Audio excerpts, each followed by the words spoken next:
All right, well, inflation is on the rise across the country, but what does it mean for you, and when are those prices going to start to normalize? Yeah, good question. Here is Connor Loomis for us today with this week's edition of Money Matters. It's time for Money Matters. I'm joined by Josh Bradley of Capital City Financial Partners. Hi, Josh.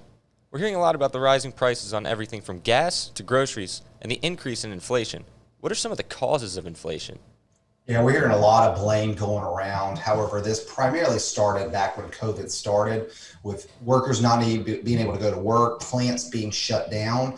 The economy was just not producing the same amount of equipment or supplies as it used to.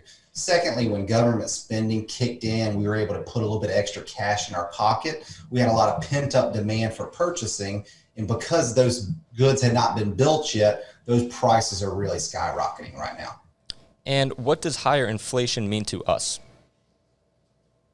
It basically means that your dollar doesn't go as far as it used to, meaning the same stuff you're buying today that you were buying a year ago is probably costing you more. And if your income hasn't gone up, that's a bad thing. However, other positive issues is that these supply issues have already begun to start working themselves out, and we should see prices start to normalize pretty soon.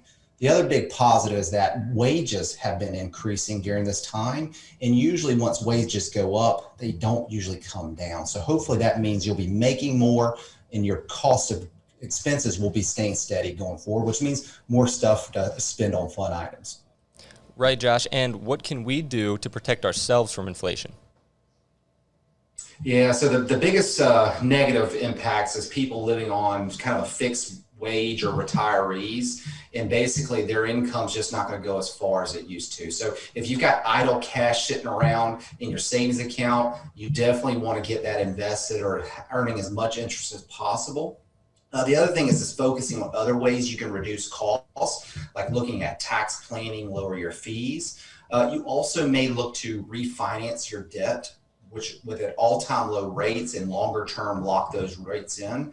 And the last thing is, if you've got some extra time, getting a part-time job right now is a good idea, given the supply's low and your pay could go a lot higher with that job. Thank you, Josh. And for more information and resources on how to make your money matter, visit the Money Matter page on WISTV.com.